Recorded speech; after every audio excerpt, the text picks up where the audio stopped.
ကျွန်တော်ပထမဆုံးဒီ page မှာfont တွေပေါ့နော် font ဘယ်လိုတွေသုံးရမလဲဆိုတာကျွန်တော်သင်မဲ့ထဲမှာရေးပေးထားတယ်ဒါပေမဲ့အဲ့ဒီ page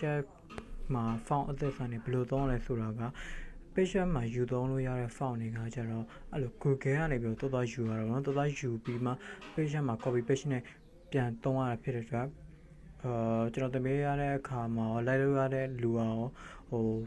အလုပ်ရှုပ်တယ်ပေါ့နော်အလုပ်ရှုပ်တဲ့အတွက်ကြောင့်ကျွန်တော် font တွေအများကြီးပါတယ် application တခုသိပြီးကြတဲ့လူတွေရှိမှမသိသေးတဲ့လူတွေရှိမယ်ဒီ app လေးတွေမှာဆိုရင် font တွေအများကြီးပါပါတယ်ပုံလေးပြထားပါတယ် application ပုံလေးပြထားပါမယ်အဲ့ဒီ application ကို Google Play Store မှာလည်းတခုတော့ download ရပါတယ်အဲ့တော့ကိုကပုံယူတော့မယ်ဆိုရင်ဒီအောက်လေးမှာဒီဟာလေးကိုနှိပ်မယ်နှိပ်ပြီး from gallery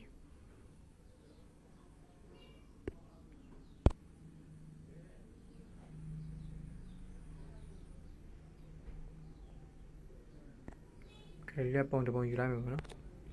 နော်ယူပြီးဒီမှာကျွန်တော်ရေးလိုက်မယ် photography ဒါစာရေးပြတာပေါ့ပြီးဒီရေးထားတဲ့စာကို editing လုပ်ချင်တဲ့အတွက်ဒီအောက်က A ကိုပြန်ရွေးရမယ် A ကိုပြန်ရွေးပြီးသူ့ရဲ့ relative position တွင်ဒါအလဲအောက်လေးနဲ့ခြိုင်သူအောက်ထိရောက်သွားမယ်ပုံရဲ့ထောင်းနေပေါ့နော်သူအဲ့လိုရွှေ့ပြီးဒါဆိုအလဲပြီးရင် size ဆိုရင်size နဲ့သူကဒီလိုလေးပါတော့ကိုကတိတိကျကျလုပ်လို့ရတယ်ဒီအလဲဆိုရင်အလဲကွက်တိရောက်သွားလိမ့်မယ်ရောက်ပြီးသူက 3D font နေနဲ့ရေးလို့ရတယ် color ရင်ရွေးမယ် color မှာဒီ color ရွေးလိုက်မယ်ပြီးကျွန်တော်ကပြီးတော့ font မှာရွေးလိုက်မယ် font မှာဒီလိုအကုန်လုံးတစ်မျိုးတည်းပြောင်းချင်နေရတယ်ဒါမှမဟုတ်ဒီထိပ်ပိုင်းလေးကိုဒီမှာဒီလိုလုပ်လိုက်ဒါကိုမှဒီ font ယူလိုက်မယ်ပြီးရင်ဒီနောက်ကိုကျတော့အောက်ဆုံးမှာရှိတဲ့ဘယ် font ယူမလဲဆိုရင်ဒီ font လေးဒီ font ဒီလို font အမိုက်စားတွေအများကြီးရှိပါနော် font မိုက်လေးအများကြီးရှိတယ်ကျွန်တော်ဒါလေးယူလိုက်ပြီဗီဒီယိုလေးဆွဲလိုက်တိတ်တော့မလာဘူးပေါ့တိတ်မလာတဲ့အတွက်ပြန်ပြင်မယ်တိတ်မလာတဲ့အတွက် font နဲ့မှာဒီနောက်ကဟာကိုဘယ်ဟာပြင်မလဲဆိုရင်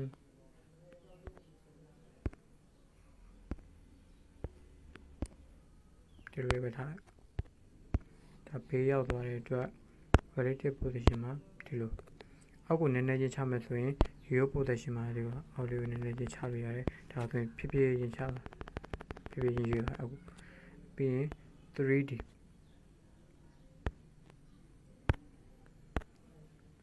test ဖြစ်ရ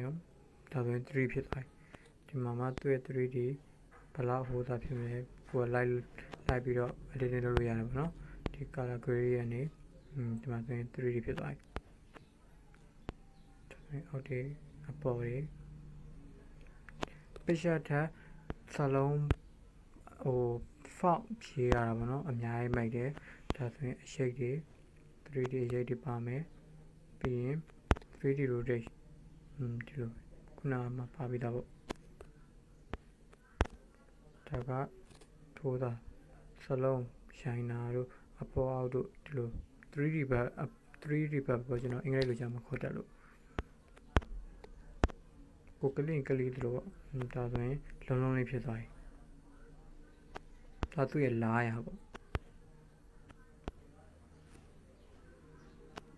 ဒီမှာဒါကြီးကတိတ်မလားဒါပုံမိုက်တယ်ခဏ share တော့အတွင်းအရေးပြီးရိုး share တော့တိတ်မသိတာခုနဒီဘက်မှာ share တော့တခုထည့်လာဒါ stock ဒါတော့ page မှာလည်းပါပါတယ်ဒီလိုဒါပေမဲ့ stock ထည့်လိုက်ရင် 3D ဟာတိတ်မပေါ်တော့ဒီလိုမှပေါ်ဒါ line spacing နေအချက်တွေဘယ်လောက်လိချက်မလဲ career photography ဒီလောက်ချက်ဒီ application ဟာ PicsArt ထဲအများကြီးပုံမိုက်ပါတယ်သူ့မှာကျွန်တော် PicsArt မှာ font အသက်ဆန်းတွေဘယ်လိုသုံးအောင်လဲပြထားတဲ့အတွက်ဒီမှာ font အများကြီးပါတယ်ဆိုတော့အဓိကပြတာပေါ့နော်ကိုကလင်းတော့ဒီမှာ PicsArt မှာပါတဲ့ဟာတွေသူ့မှာအကုန်ပါတယ်ဒါကဟိုနောက်က background ခံတဲ့ subtext background ပေါ့ ဒီမှာသူတို့လောက်ထားတိတ်မပေါ်တိတ်မလာဘူးပေါ့ဒီ application လေးကို down ပြီးတော့ PicsArt တပူမှန်အောင်အများကြီးသုံးလို့ရပါတယ်ဗျ